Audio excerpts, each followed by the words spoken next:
बिस्मिल्लाहिर्रहमानिर्रहीम। चलिए जी, आज हम उन बहनों और बच्चियों को आटा गूंदना सिखा रहे हैं जिनको आटे गूंदने में बहुत प्रॉब्लम होती है। चलिए जी, शुरुआत करते हैं। ये 3 प्लेटें आटा है, चक्की वाला आटा, लाल आटा, ठीक है। इसमें 1.5 चम्मच नमक डाल देना हमने, ठीक है। और हमने थोड़ा सा ऑयल इतना डाल देना, ठीक है जी। इससे आपकी रोटियां और फुलके बहुत ही सॉफ्ट बनेंगे। मैं आपको बहुत आसान तरीका गूंदने का बताती हूँ। हमारी बहुत सी बहनें और बच्चियाँ ऐसी हैं जिनको आटा गूंदने का प्रॉब्लम होता है। ये देखिए, थोड़ा थोड़ा आपने पानी डालना है और उसको, जो नए सीखने वाले हैं, थोड़ा थोड़ा पानी डालना है और उनको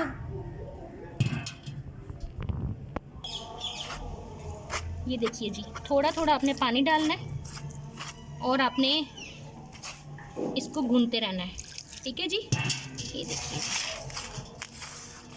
ये देखिए, ये आपने इसको पकड़ के इसमें हिलाना है, अच्छी तरह इसको मसलना है। ये देखिए जी,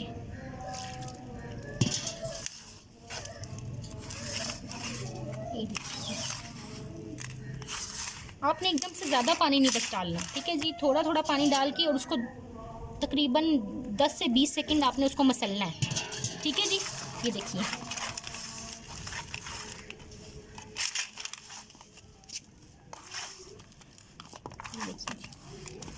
ये आपने मसलना है, ठीक है। आप जितना पानी कम डालेंगे ना तो आपका सही होगा। आपने 10-20 सेकंड इसको पहले मसलना है, फिर आपने पानी और डालना है, ठीक है जी।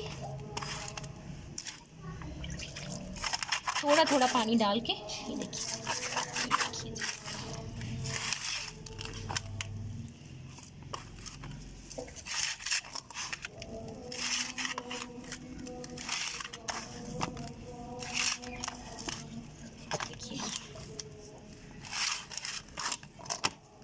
ये देखिए जी,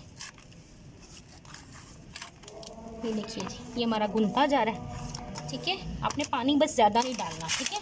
आपने अपने ज़ोर से इसको दबा दबा के गूंदना है, ठीक है जी। अपने हाथ अपने गीले करने, ये देखिए जी, ठीक है। इसमें हमने ऑयल डाला है, उससे आपके फुलके जो उनसे है ना बहुत ही सॉफ्ट बनेंगे, ठीक है। अब ये मसल लिया आपने, ठीक है। ये देखिए, खुश्क का सारा ख़त्म हो चुका है। अब आपने क्या करना है, इसमें इस तरह से थोड़ा सा करके, इस तरह से करके, जैसे मैं आपको बता रही हूँ बस वैसे ही करते जाइएगा, ठीक है। उसमें थोड़ा सा बस ये पानी डाल के इसको 15 मिनट के लिए छोड़ देना है, ठीक है। आप 15 मिनट के बाद जब आएंगी ना तो ये इतना सॉफ्ट हो चुका होगा कि आप इजीली इसको गूंद पाएंगे, ठीक है जी। बिस्मिल्लाहिर्रहमानिर्रहीम जी, ये देखिए, इसको 15 मिनट हो चुके हैं। ये देखिए, उसी पानी में आपने इसको मुक्की लगानी है, ठीक है जी। इसको गूंदना है उसी पानी में।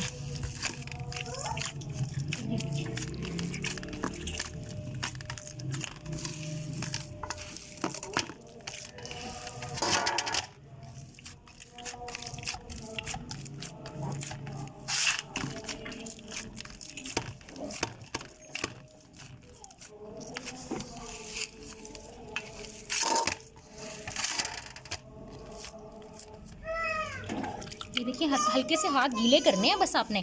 आप अपने इस पॉइंट पे पहुंच के अपने पानी नहीं डालना। अब सिर्फ अपने हाथ गीले कर करके ना आपने इसको गूंदना है। जितना अच्छा गूंदेंगे उसकी ना, ये देखें, इसमें देखें, वैसे भी ये जितनी देर भिगो के रखा है ना तो आपको ज़्यादा इसको गूंदने की ज़रूरत नहीं पड़ेगी क्योंकि इसकी गिठलियाँ सारी ख़त्म हो चुकी हैं, ठीक है जी। इसको भिगो के रखते इसीलिए ताकि आपको ईजी रहे, बाद में आपको इतना गूंदना ना पड़े, ठीक है। जो औरतें प्रोफेशनल हैं वो तो माशाल्लाह से गूंद लेती हैं, मुझे मालूम है। मगर जो बच्चियां हमारी न्यू आने वाली हैं, जो आजकल आटा गूंदने से कतराती हैं या रोटियां बनाने से कतराती हैं, ठीक है, उनके लिए बहुत ही आसान तरीका है। आप अपने आटे को ना भिगो के रख दें, ठीक है जी। और आपने उसके बाद इसमें पानी बिल्कुल नहीं डालना, बस हाथ गीला करना अपना पानी के साथ ना, ठीक है जी।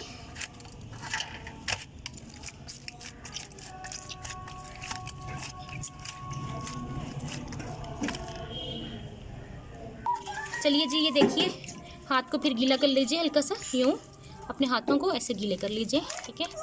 आपके हाथ साफ़ सुथरे हों।